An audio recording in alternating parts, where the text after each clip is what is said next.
आज हम लोग पढ़ेंगे गोलीय संधारित्र की धारिता और बहुत इंपॉर्टेंट सवाल है, ये एग्जाम में पूछा जाता है अक्सर।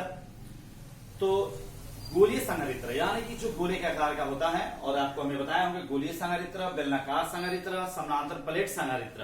तो आज हम पढ़ेंगे गोलीय संधारित्र की धारिता। It means capacitance of A spherical capacitor. तो माना कि ए भी एक गोलीय संधारित्र है, ए भी एक गोलीय संधारित्र है जिसमें गोले ए की त्रिज्या स्मॉल ए और गोले बी की त्रिज्या स्मॉल बी है।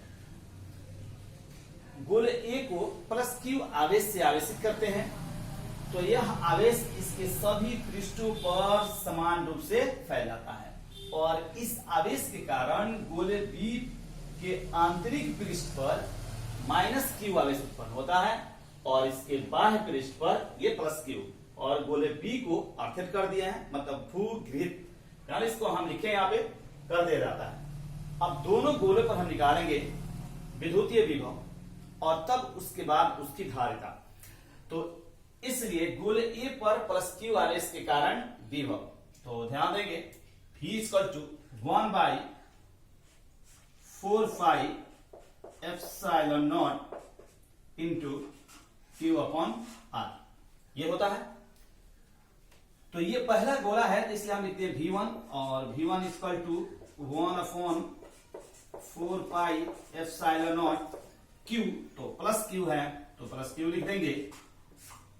प्लस लिख भी सकते हैं, नहीं भी लिख सकते हैं। और R का मतलब हो गया यहां से त्रिज्या, तो यहां गोले A की त्रिज्या क्या है, स्मॉल ए, तो 1/4 पाई एप्सिलॉन नॉट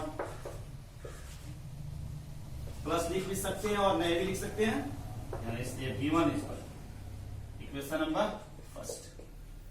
इसी प्रकार प्लस क्यू आवेश के कारण हमने लिख दिया। अब लिखेंगे माइनस क्यू आवेश के कारण, या गोले बी पर माइनस क्यू आवेश के कारण विद्युतीय विभव या विभव। तो दूसरा है तो हो जाएगा V2 बराबर 1/4 pi epsilon not minus Q upon R।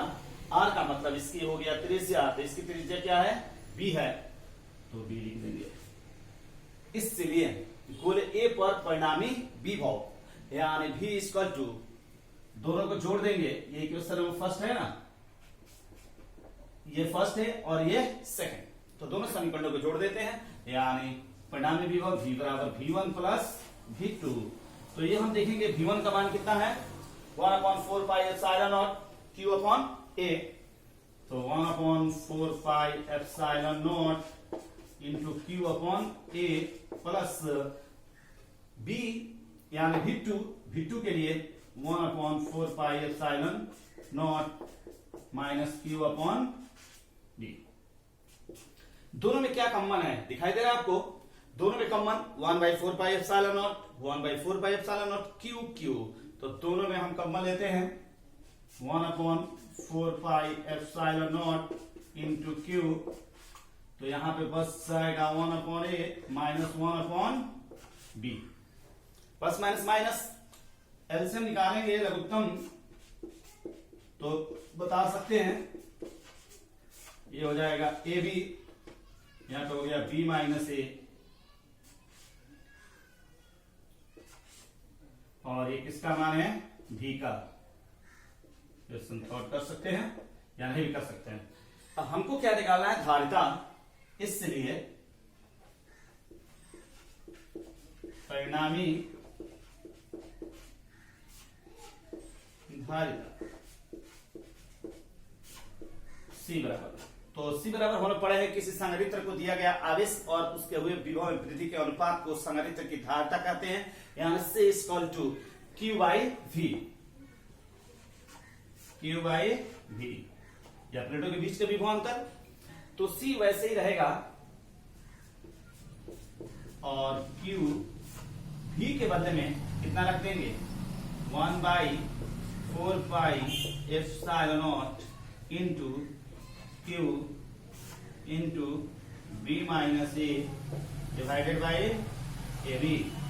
ये Q क्या होगा, कट जाएगा, इसलिए C बराबर 4 pi epsilon naught into A B divided by B minus A. ये हो गया एक्सप्रेशन। तो क्वेश्चन कैसे पूछेगा कि गोलीय संधारित्र की धारिता के लिए व्यंजक प्राप्त करें। तो यहां से यहां तक हम प्राप्त करेंगे। तो समझे, ये गोला ए हो गया और ये बी हो गया। ए की त्रिज्या स्मॉल ए और बी की त्रिज्या स्मॉल बी, और दोनों को हम गोलीय संधारित्र कहेंगे।